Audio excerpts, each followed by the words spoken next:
Welcome to my channel Lakshmi Ramana recipes. ఈరోజు మనం వినాయకుడికి ఎంతో ఇష్టమైన కారపు ఉండ్రాళ్ళని ఎలా ప్రిపేర్ చేసుకోవాలో కావలసిన పదార్థాలు, తయారీ విధానం ఒకసారి చూద్దామండి. ముందుగా స్టవ్ వెలిగించుకొని ప్యాన్ పెట్టుకొని ఫ్లేమ్ని మీడియంలో పెట్టుకొని 1 టేబుల్ స్పూన్ పచ్చిశనగపప్పు వేసుకోవాలి. అలాగే 1 టేబుల్ స్పూన్ మినప్పప్పు వేసుకోవాలి. ఇలా కలుపుకుంటూ వేయించుకోవాలి. ఇప్పుడు ఈ పప్పులు ఒక 1/2 వంతు వేగిన తర్వాత ఇందులో ఒక 4 ఎండుమిరపకాయలు వేసుకోవాలి. ఇప్పుడు ఇవి వేగిపోయాయి. చల్లార్చుకున్న తర్వాత మిక్సీ వేసేసుకోవాలి.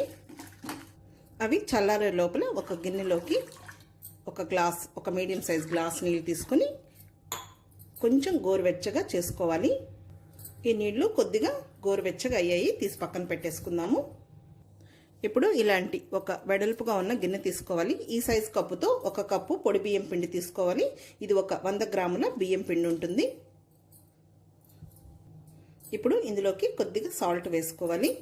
ఇదంతా ఒకసారి కలిపేసుకోవాలి. మనం ముందుగా ఈ నీళ్ళని గోరువెచ్చగా చేసి పెట్టుకున్నాం కదా, అవి కొద్దిగా వేసుకొని చపాతీ పిండిలాగా గట్టిగా కలిపేసుకోవాలి. మరి నీళ్లు ఒకేసారి వేయకుండా కొంచెం వేసుకుంటూ కలుపుకోవాలి.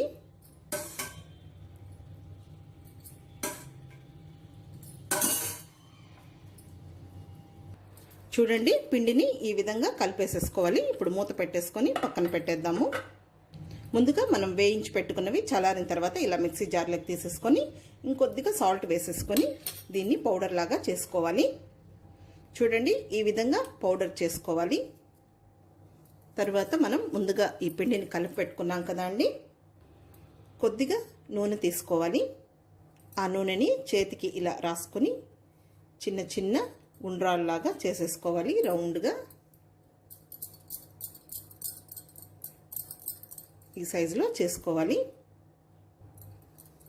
కావాలంటే మీరు ఇంకొంచెం పెద్దవి కూడా చేసుకోవచ్చు. అన్నీ ఇదే విధంగా చేసి పెట్టేసుకోవాలి. ఇక్కడ చూడండి, అన్నీ ఈ విధంగా చేసి పెట్టేశాను ఉండ్రాళ్ళు.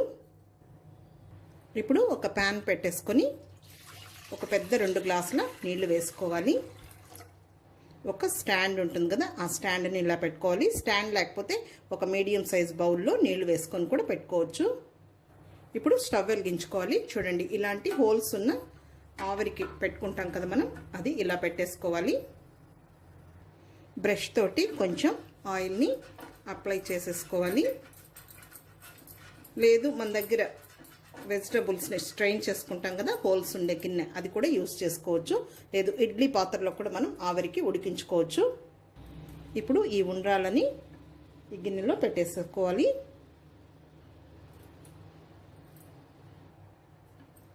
అన్నీ ఇలా కొంచెం మరి అతికించకుండా కొద్దిగా ప్లేస్ గ్యాప్ ఇచ్చి పెట్టేసుకోవాలి. అన్నీ ఇలా పెట్టేసిన తర్వాత మూత పెట్టేసుకొని మీడియం ఫ్లేమ్లో ఒక 8 నిమిషాలు ఆవిరి మీద ఉడికించుకోవాలి. ఓకే అండి, చూద్దాము. మనకు ఉండ్రాళ్ళు ఆవిరి మీద ఉడికిపోయి ఉంటాయి. చూడండి, ఇలా పట్టుకుంటే తెలిసిపోతుంది మనకు. ఇప్పుడు స్టవ్ ఆఫ్ చేసేసుకుందాము. ఇప్పుడు ఇవి తీసి పక్కన పెట్టేసుకుందాము. స్టవ్ వెలిగించుకొని ప్యాన్ పెట్టుకొని ఇందులో 1.5 టేబుల్ స్పూన్ నూనె వేసుకోవాలి. 1/2 టీ స్పూన్ ఆవాలు, 1/2 టీ స్పూన్ మినపప్పు, 1/2 టీ స్పూన్ పచ్చిశనగపప్పు, జీలకర్ర 1/2 టీ స్పూన్, ఒక ఎండుమిరపకాయ తుంచి వేయాలి. అలాగే ఒక పచ్చిమిరపకాయని చిన్న ముక్కలుగా కట్ చేసి వేసుకోవాలి.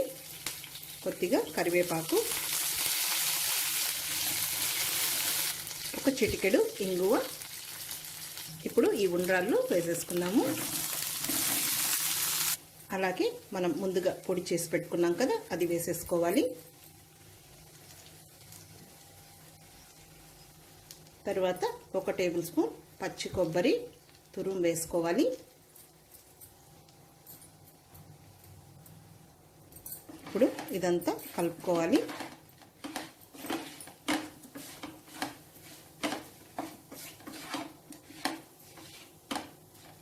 అంతే అండి, చాలు. మనం పచ్చి కొబ్బరి వేసాం కదా, ఎక్కువ ఫ్రై చేయకూడదు. ఇప్పుడు స్టవ్ ఆఫ్ చేసేసుకుందాం. మనకు కారం ఉండ్రాళ్ళు రెడీ అయిపోయాయి. అంతే అండి, డిష్ అవుట్ చేసేసుకుందాము. అంతే అండి, చూసారు కదా వినాయకుడికి ఎంతో ఇష్టమైన కారపు ఉండ్రాళ్ళు మనం ఎలా ప్రిపేర్ చేసామో. కాబట్టి తప్పకుండా ట్రై చేయండి. ఈ వీడియో మీకు నచ్చినట్లయితే నా యూట్యూబ్ ఛానల్ లక్ష్మీ రమణ రెసిపీస్ని కొత్తగా చూస్తున్న వారైతే నా ఛానల్ని తప్పకుండా సబ్స్క్రైబ్ చేసుకొని మర్చిపోకుండా పక్కనే ఉన్న బెల్ ఐకాన్ని ప్రెస్ చేస్తేనే నేను చేసిన వీడియోస్ అన్నీ మీకు నోటిఫికేషన్ ద్వారా వస్తాయి. నచ్చితే లైక్ చేయండి, షేర్ చేయండి. ఇంకొక మంచి వంటతో మళ్ళీ కలుద్దాం. నమస్తే అండి.